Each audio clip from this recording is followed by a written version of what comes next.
The deadline to host pre-draft visitors has passed. Who did the Bills bring in, and what does it tell us about their draft intentions? We're going to explore that today on Locked On Bills.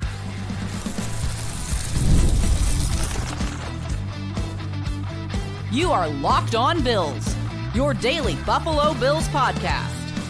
Part of the Locked On Podcast Network, your team every day.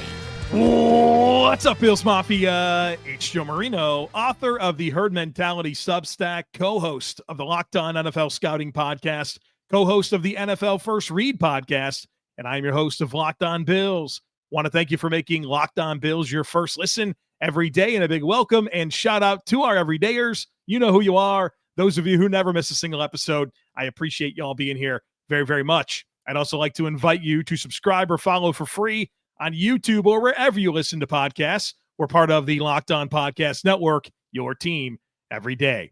Well, folks, welcome in. The Bills and the rest of the NFL have had all the opportunity they're going to have to host prospects for pre-draft visits at their facility. And I've covered almost every single one that has been reported on this podcast, except for two.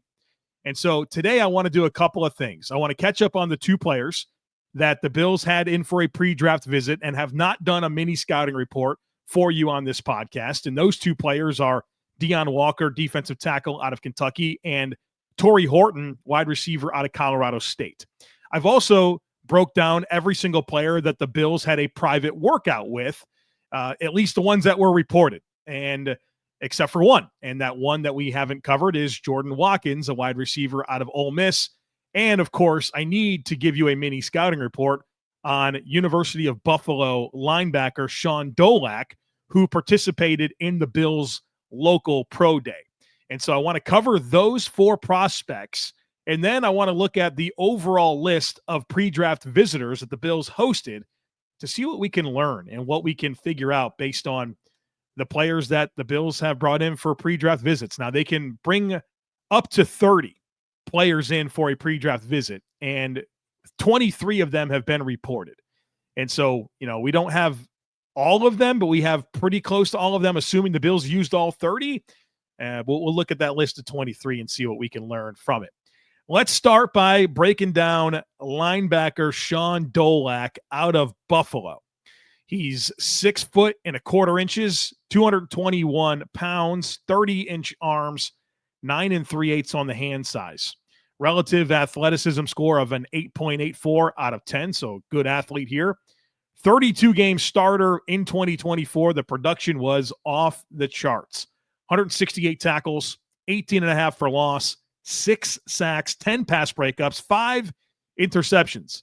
He was the MAC Defensive Player of the Year, a consensus All-American, led college football in tackles, and led the conference in interceptions. Leading the conference in interceptions as a linebacker is pretty impressive. 23 years old, he turns 24 in September. He grew up in West Seneca, played football and lacrosse at West Seneca East High. He had scholarship offers to play lacrosse, but he wanted to play football, and those scholarships weren't there for him initially. He spent 2019 at Milford Academy. Then he walked on at UB in 2020, became a scholarship athlete at UB in 2021. And as we do, when we do these mini scouting reports, we ask ourselves two questions. Why should the Bills consider drafting this player? And what concerns are there about forecasting this player to the Bills? So why should the Bills consider drafting linebacker Shaun Dolac out of Buffalo? Well, I'll say this. He fits their mold. He absolutely fits their mold in a lot of different ways. First of all, the Bills are rostering 3 University of Buffalo players in Jamarcus Ingram, Joe Andreessen, and Cam Lewis. And so they definitely like to tap into that local pipeline. I'll say this, from a physical stature perspective, he's just about the exact same size as Terrell Bernard. Dolac's not a big linebacker, but he's a half-inch shorter, 3 pounds lighter, and a quarter-inch shorter arms and a quarter-inch smaller hands than Terrell Bernard. I mean, you're talking about almost a carbon copy of the measurables in terms of height, weight, arm length, and hand size. I think he's got impressive coverage instincts. You don't see a lot of guys coming out of college that can really cover and read the backfield and make plays on the ball like this guy proved to be able to do in 2024.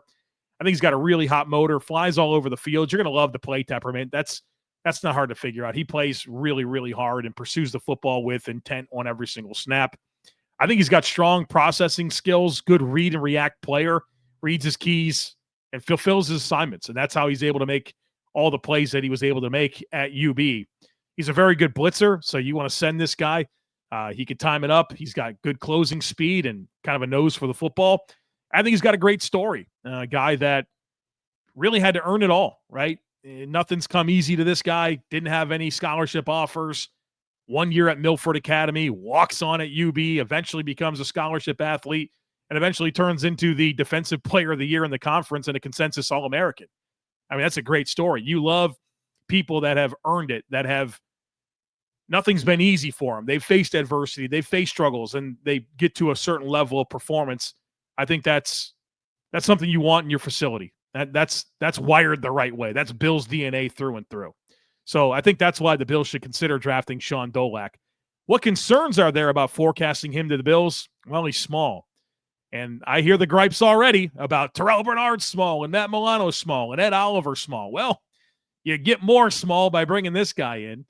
I say, look, he does have the same measurables essentially as Terrell Bernard, but I will say with Terrell Bernard, at least we saw him make the plays and be a productive player in the Big 12, right? I mean, Dolac's had a heck of a season, but, he did it against the MAC, and I think that's worth mentioning.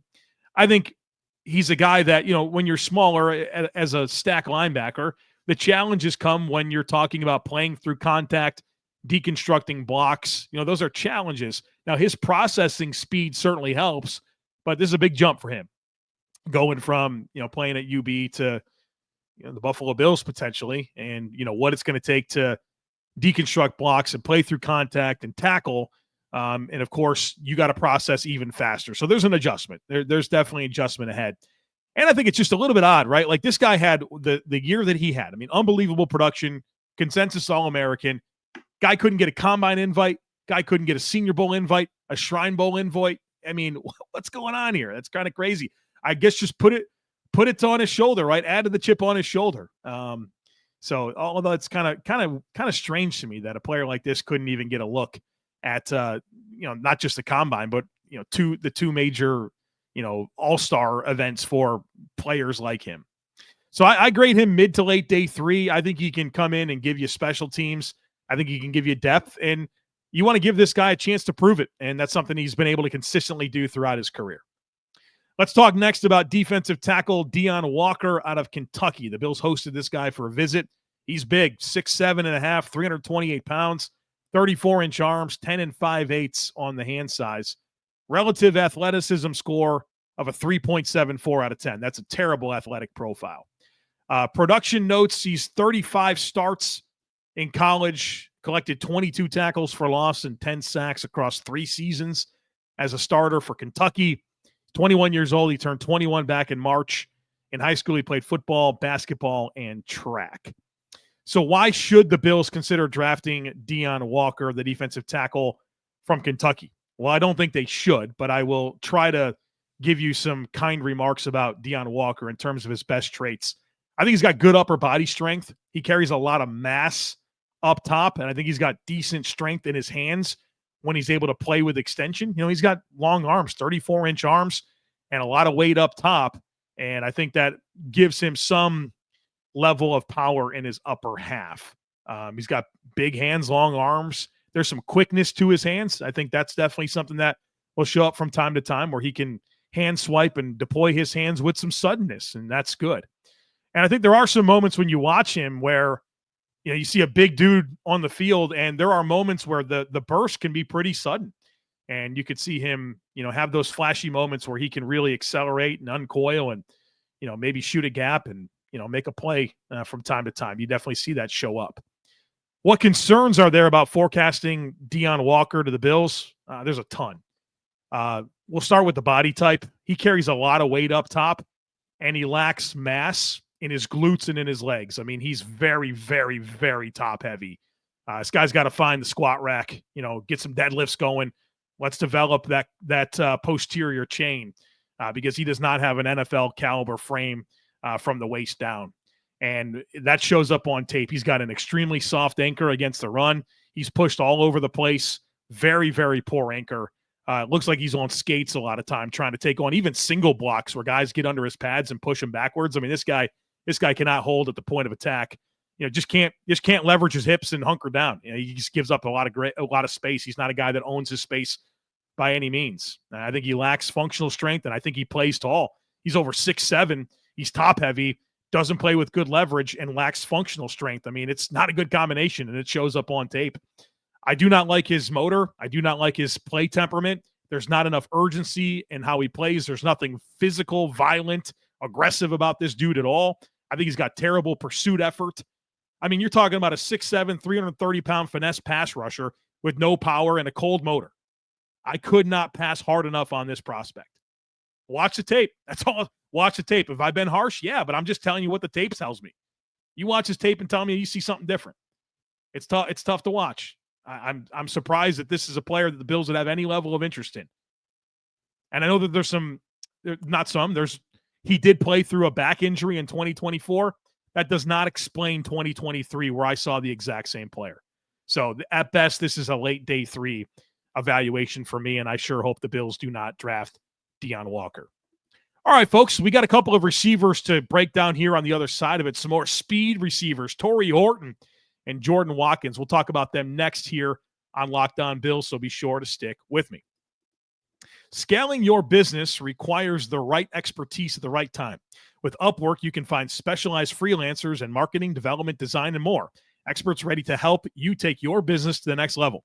Upwork gives businesses flexibility by connecting them with top freelancers across multiple industries, including IT, AI, web development, and marketing. Whether you need extra hands for a project or a long-term partner, Upwork makes hiring simple and affordable. Finding the right talent is important, and if you need help with a marketing campaign, Upwork can connect you with a freelance expert who delivers incredible results. It's fast and easy. Posting a job is simple, it's free, and within a day, you'll get multiple qualified candidates to choose from. Plus, it's cost-effective. Instead of hiring full-time, Upwork helps you find affordable top-tier freelancers to scale your business very efficiently. So visit Upwork.com right now and post your job for free. That's UPWORK.com, Upwork.com to connect with top talent and grow your business today. All right, the Bills brought in even more speed at receiver. They actually brought in Torrey Horton, and then they had a private workout with Jordan Watkins. We're talking about those players right now. So Torrey Horton, wide receiver, Colorado State, 6'2.5", 196. He was like 188, I think, at the combine and got to 196 for his pro day. So he put on a little bit of weight, which was probably important for him based on the profile we'll talk about here. 31 3/8 on the arm length, 9-inch hands, relative athleticism score of a 9.83 out of 10. Good athlete here, ran 4.41 in the 40. He's got a lot of speed. Production-wise, in 2022 and 2023, both seasons over 1,100 yards and 8 touchdowns, and he was on that type of pace for 2024, but he missed the last 7 games of the season with a knee injury. He's 22 years old. He's going to turn 23 in November. Comes from a family of athletes. His sister is a professional volleyball player in Europe. His brother played corner at Boise State. He was a UDFA in 2019 by the Dolphins. In high school, football, baseball, track guy. First 2 years spent at Nevada, last 3 at Colorado State. So why should the Bills consider drafting Torrey Horton out of Colorado State? Well, it's the vertical receiving profile. He certainly got it. Speed, ball skills, ball tracking ability down the field, really good hands down the field as well. Shows up. I think he's got a very good ability to get loose vertically and track the football and, make those explosive plays down the field. I think he's a good overall vertical route runner, go routes, double moves, overs, digs. He can get down the field and get open. Loose hips, quick feet. The full route tree is available to him. There's a lot to like there, and he offers a lot of upside as a punt returner, over 16 yards per return for his career and 3 punt return touchdowns. So maybe there's things in his game that he doesn't offer, but a vertical receiving profile plus a return profile gives you a good chance. It's tough to be just one of those things. And I think the fact that he's got both is going to matter in the evaluation here. What concerns are there about forecasting Torrey Horton to the Bills? He's got a lean build, very modest functional strength. And so playing through contact is a challenge for him, beating press coverage, playing through physicality as a route runner, dealing with contact at the catch point. Those are not going to be strengths of his game. Those are things he has to really get stronger and be able to do at a higher level for him to, I think, be a volume player at the next level as opposed to like a specialized player. I think he can improve his route tempo. He's one of those guys that he's fast for sure, but it's not just about being fast and running routes. It's how do you vary your strides? How do you vary your pace and tempo to set up your routes? I think there's an element of that that needs to improve, although he's got all the requisite traits to be a good route runner. And I think while he does have some really good hands and ball skills down the field, definitely not immune to a frustrating drop or even kind of double catching the football. So I see him as like a 4th, 5th round guy. You work him in at the Z position, can serve as a punt returner. I think that's a very important layer to his evaluation, right? You can't just be a vertical receiver and not offer a whole lot else, right? And I think that punt return upside really kind of gives him a chance. So interesting guy, middle of day 3, kind of early to mid day 3. I think he's got some upside, and maybe a guy that's kind of fizzled off because he gets hurt halfway through the 2024 season, and you kind of become out of sight a little bit. But decent prospect here. The last one to get to is Jordan Watkins out of Ole Miss, a wide receiver. The Bills had a private workout with him. 5'11", 196, 29 3/8 on the arm length, 9.5-inch hands. Relative athleticism score of an 8.79. He did run a 4.37 40-yard dash. Played a lot of college football, 42 career starts. He's got 4 seasons of like meaningful production. His best year was 2024, 906 yards. That's over 18 yards per reception, 9 touchdowns. Those 9 touchdowns actually led the SEC in receiving touchdowns in 2024. He's 23, just turned 23 in February.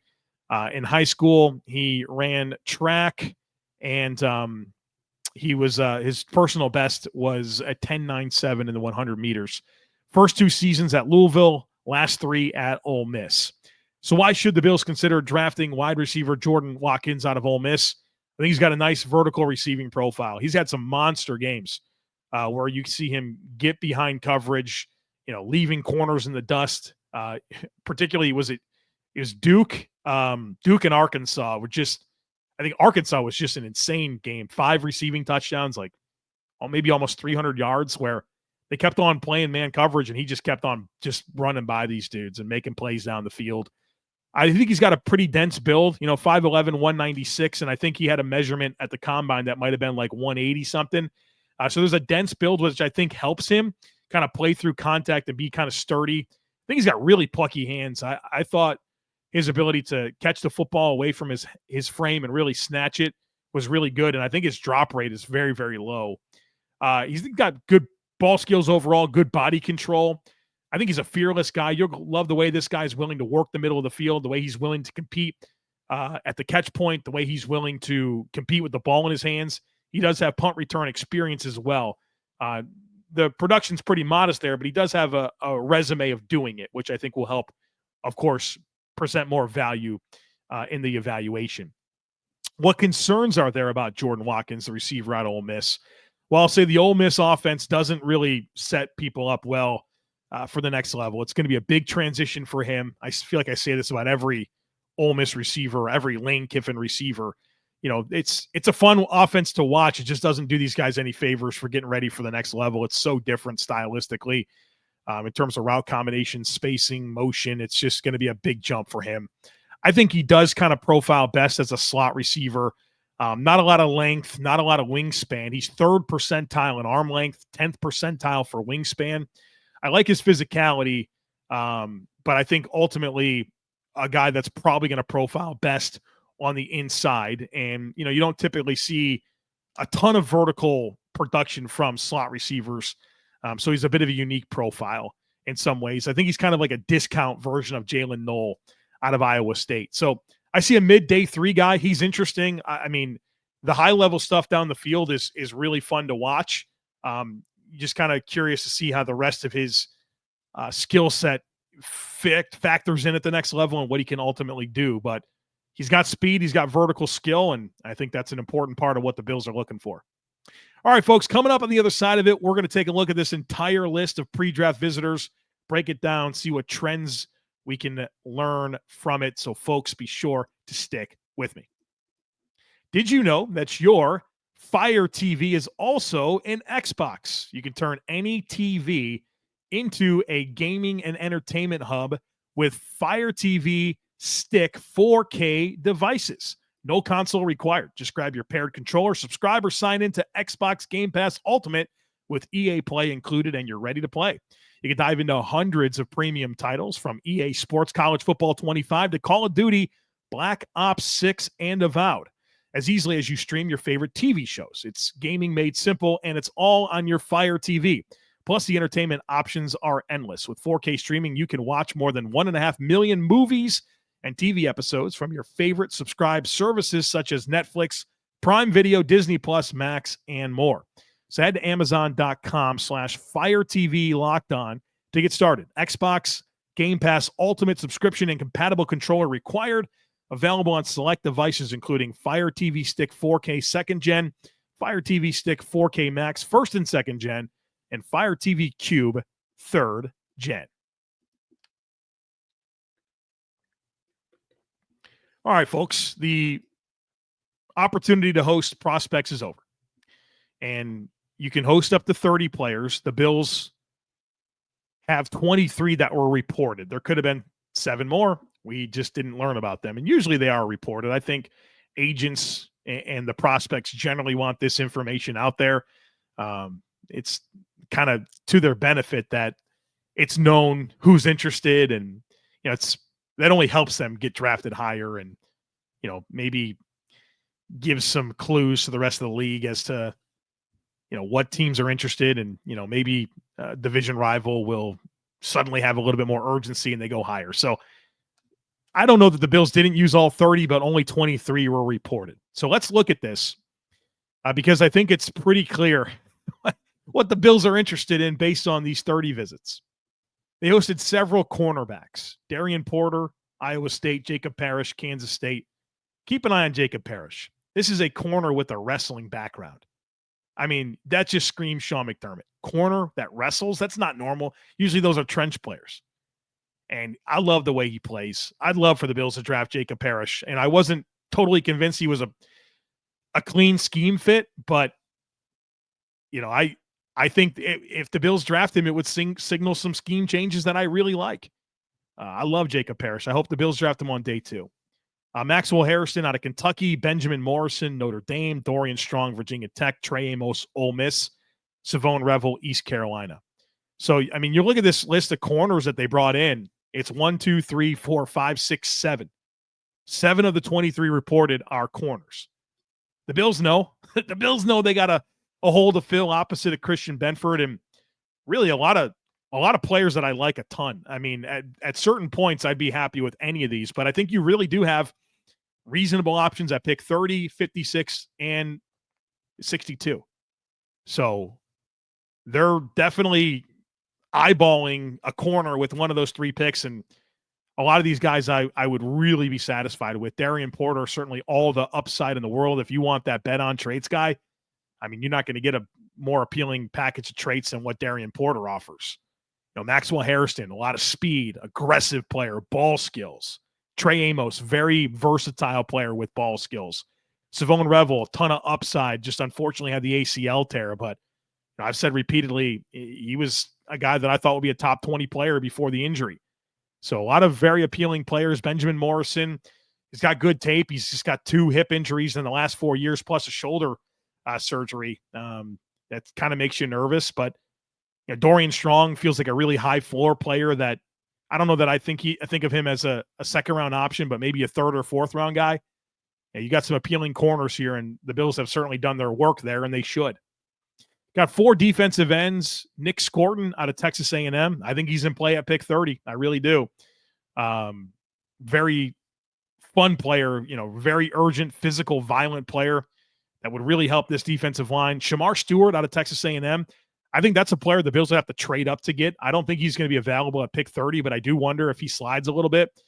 If the Bills were willing to trade up for him, he's got unbelievable physical traits. So again, if you want to bet on traits, guys, Shamar Stewart certainly gives you that. A lot of high-level stuff in terms of the overall package, length, size, explosiveness. He's got it all. A lot of upside there. They also had in Braden Swinson out of LSU, could be a second-round option, and Femi Oladejo out of UCLA as a player. I just love him. Recently switched over from off-ball backer to edge, and I think what he's shown at the edge is really exciting. Dense build, a lot of speed, a lot of flexibility, a lot of play strength as well. I think he's got a ton of ceiling. So, I mean, those would be some great options to help this edge rusher group. At defensive tackle, they've hosted 5 of those. Deion Walker, who I just talked about, who I hope the Bills do not draft. TJ Sanders out of South Carolina, penetration-style player. Ty Robinson out of Nebraska. I keep calling this guy a war daddy. I love for the Bills to get him. I think he's going to be a really good pro. Unbelievable motor. I think it's between him and Oladejo and maybe Josiah Stewart from Michigan for the hottest motor in the class. But Ty Robinson feels very Billsy to me. I'd love for him to be part of the mix. Omar Norman Lott, who's probably a pass rush specialist on the interior out of Tennessee. And then Tyleik Williams, who's your 330-pound monster against the run out of Ohio State. So you look at those guys, you see day 2 options. You know, that's what I see here for the most part. You know, I don't really look at Walker as a day 2 option. Maybe he goes on day 2. I would never understand that selection. But that kind of feels like they're targeting that defensive tackle on day 2 based on these guys. They brought in running back Jaden Blue out of Texas, who's a fun player, very dynamic, all the speed in the world, crazy amount of fumbles, like 1 fumble per 30 touches in his career. And the good news about fumbling is that it's something that players have proven able to improve upon, but it's a concern for sure. But only one running back that we know about, Jaden Blue out of Texas, but definitely you can see the big playback, right? And that's what I keep kind of going back to with, you know, any potential loss of James Cook, whether it's in a trade now or he walks in free agency. What you're really concerned about missing from James Cook is the big play element that he provides. And so, you know, the one back that they bring in would restore that. Then they have a bunch of speed receivers. All of these guys are fast. Torrey Horton out of Colorado State. Jalen Royals, who I think is very fast, but very complete receiver. He's the most complete receiver of any of these guys that the Bills brought in, and he's one of my favorite players in this class. Arian Smith out of Georgia. I don't know that he's got a well-rounded enough skill set, but he's got a ton of speed. Isaac Tesla out of Arkansas, who I love. Size, speed, blocking, special teams. I think there's a lot of untapped potential. I'd love him. You know, even early day 3, I'd love him. Keandre Lambert-Smith out of Auburn, another vertical guy. I'm not sure he does a whole lot more besides win down the field, kind of an underachiever. But, you know, kind of another one of those guys that a little bit of size, a lot of speed, right? That's definitely a trend here. And then, of course, Isaiah Bond out of Texas, who's very fast. Obviously, there's some big off-the-field concerns there as well. So, I mean, you got cornerback options in round 1, round 2. You've got defensive end options round 1, 2, and 3. Day 2 defensive tackles, clearly speed at receiver, but not really early picks, like maybe as early as a 3rd round, but kind of that 3rd to 5th round range for speed receivers. You got 1 speed back. But what I also, it's to me, it's just as much about what's on this list as what's not on this list. Not a single safety, not a single offensive lineman, not a single linebacker, not a single quarterback, not a single tight end. The Bills are coming into this draft. It certainly feels like, and I think this is what they should be focused on. Starting caliber talent at corner, defensive end, and D tackle, and speed at receiver. There's other ancillary needs. You heard me talk about the tight end 3, maybe a linebacker, some spots like that. But heck, double dip at corner, double dip at D tackle. You know, let's stop talking about this stuff as stuff the Bills need, and the Bills have an opportunity to address that in this draft. All right, folks, that's going to be it for us here today on the podcast. As always, I kindly ask that you share, subscribe, rate, and review. Have a great rest of your day. Go Bills, and I look forward to catching up with you again real soon.